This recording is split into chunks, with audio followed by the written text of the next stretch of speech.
It's we're watching Channel 7 at 6:40 p.m. on May the 1st, Monday, May the 1st. I'm going to catch something about marijuana. Pause. Battling to save lives despite changes to federal laws that allow doctors to prescribe medical marijuana. Those who were promised immediate access to the drug are still waiting, and sufferers say the delay has already cost lives.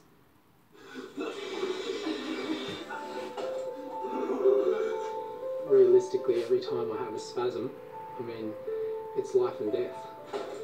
Ben Oakley's frightening and unpredictable neurological condition has made his life a living hell. Known as stiff person syndrome, it locks his muscles from head to toe.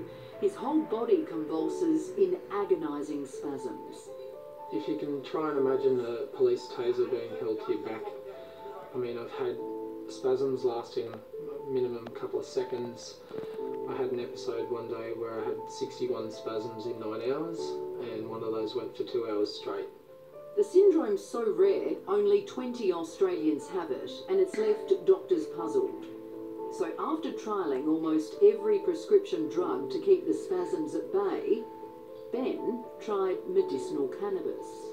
In the last 4.5 years, the medicinal cannabis has been the best thing that's happened to me.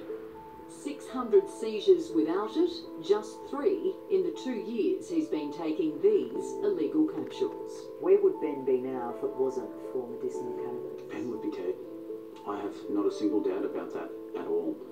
Ben's dad, Michael, is a former nurse, and after seeing just how effective it's been, he has no qualms about breaking the law to help his son. Why the hell would I stop something that was giving him no side effects, that was helping to improve his life, that was giving him a quality of life that no medication had by that stage, simply because some bureaucrat said that it was the wrong thing to do? And it's this woman, Adelaide's Jenny Hallam, who's been Ben's supplier.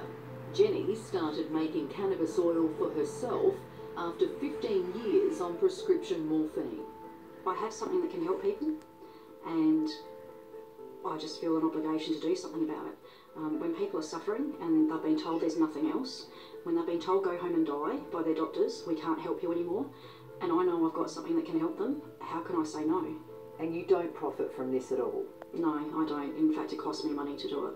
The sting in this tale, though, is despite changes to federal laws which now allow doctors to prescribe medicinal cannabis, manufacturing and supplying the drug is still illegal. And that's landed Jenny in hot water. They've given me the choice of either going to jail or watching people die, and I would rather go to jail. Jenny's Hillier home was raided by police earlier this year. She's since been charged with manufacturing and supplying the drug and faces up to 9 years jail. The day that they raided me, they sent 4 police officers. They came to the door and I told them that there was cannabis and cannabis oil on the premises, that it was used to save the lives of people that were sick and dying, and that anything they took that day could cause somebody's death. I warned them that, and they still walked in the door and they still took all the cannabis oil. And did it cause a death? Yes, it has caused death. So far 1 death, and it could be more. More because even though sufferers like Ben can now turn to doctors for help, there's still no legal supply available. In Ben's case, whose access has supposedly been fast-tracked, he's been waiting since January. Even though I've been granted TGA approval to get on a legal source of medicinal cannabis from the Australian government, I'm still technically breaking the law and I'm still not on a legal source.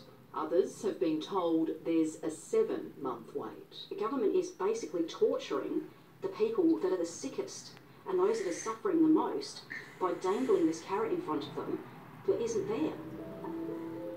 And despite a jail term hanging over her head, Jenny, along with Ben and Michael, have stepped up their fight, pushing for medicinal cannabis laws to move quicker and to go further to let suppliers like Jenny fill that life and death gap. They can't push it into the shadows anymore, because it's been put in the shadows for way too long. This works where so many other things don't. That's why we keep standing up. I don't want to see people die anymore. This is beyond frustrating. I'm sick and tired of having to bury my friends and loved ones when they're suffering. And furthermore, Jenny says her repeated requests for meetings with Health Minister Jack Snelling have been fobbed off. So depending on the outcome of her court case, she's now planning to run as an independent at next year's election in the seat of Florey. But still to come, the school phone ban.